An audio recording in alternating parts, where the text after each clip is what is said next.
যখন মৃত্যুবরণ হয় তখন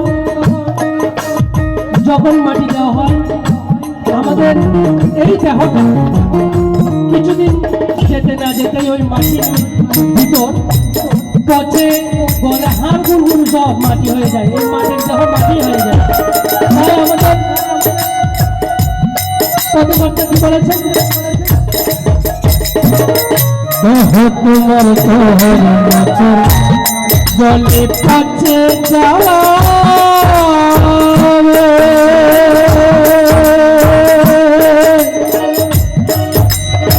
শিরায়ু শিরাগুলি ছিন্ন ভিন্ন হবে।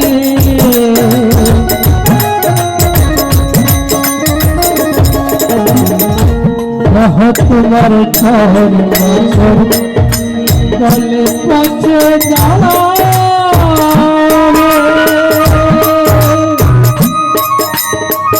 শিরায়ু শিরাগুলি ছিন্ন ভিন্ন হবে। মূল মেরুদণ্ড সবই হবে অঙ্গ মন্ড।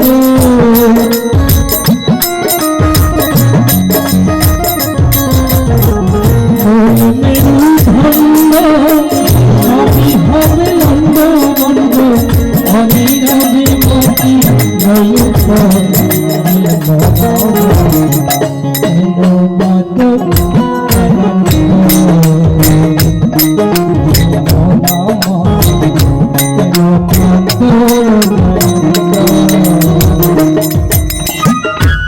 একদিন মাটির ভিতরে হবে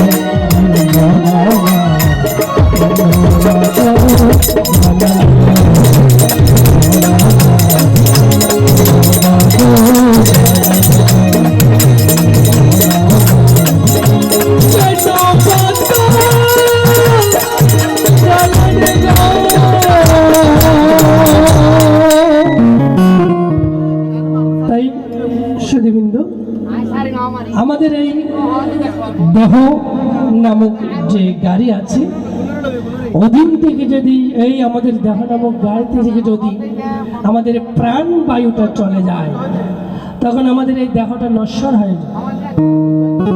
এই নশ্বর দেহের তখন আর কেউ দাম দেয় না এবং তাড়াতাড়ি বলে কি দেহটাকে তাড়াতাড়ি ঘর থেকে বের করা না হয় কি হবে, দোষে পাবে। আজকে যে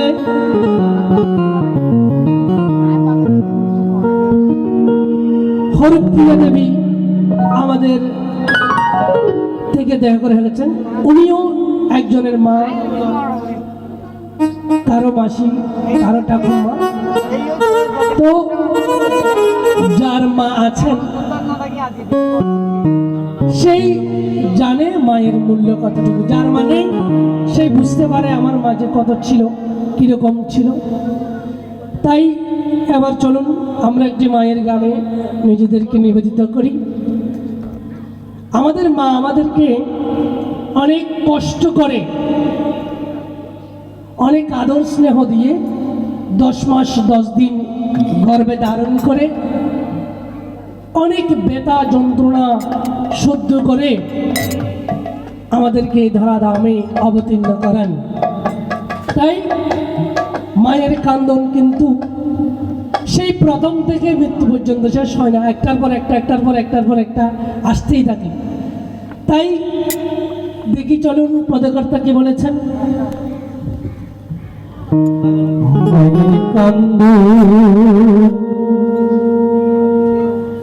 জগত জীব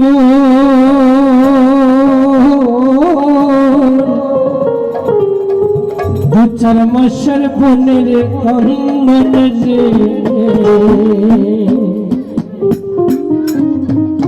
মগরের পরিবারের কন্দ মগরের পরিবারের কন্দ কয়েক দিন করতে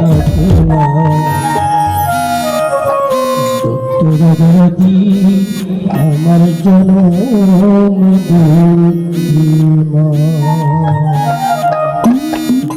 বাজারিনী মা তুমি আমার জন্ম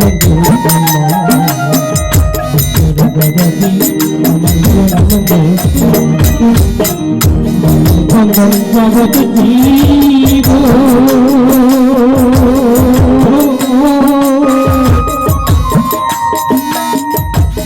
মাসের ফুলের চন্দন জগৎ জীব মাসের ফুলের চন্দন গনের পরিবারের কান্দন গনের পরিবারের কান্দন আমার জন্ম আমার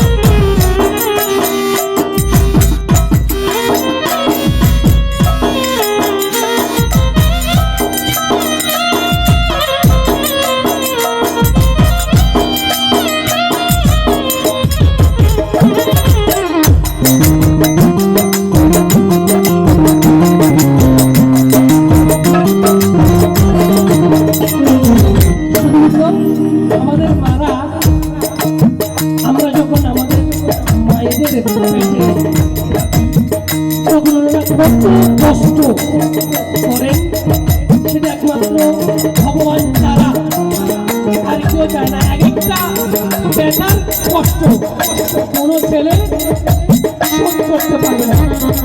10 মাস 10 দিন গর্ভে ধারণ করে আমাদের মারা আমরা রক্ত মাংস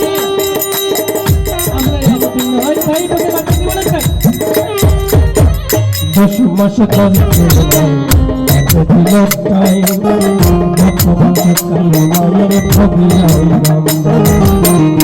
মিষ্ট হইয়া শান্ত করিল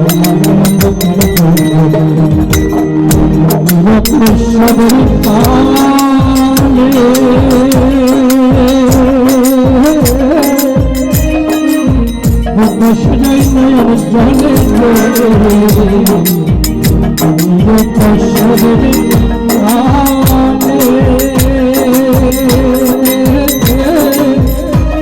সজাই নয়ন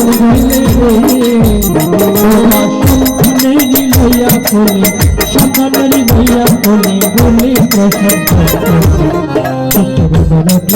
আমার জন্ম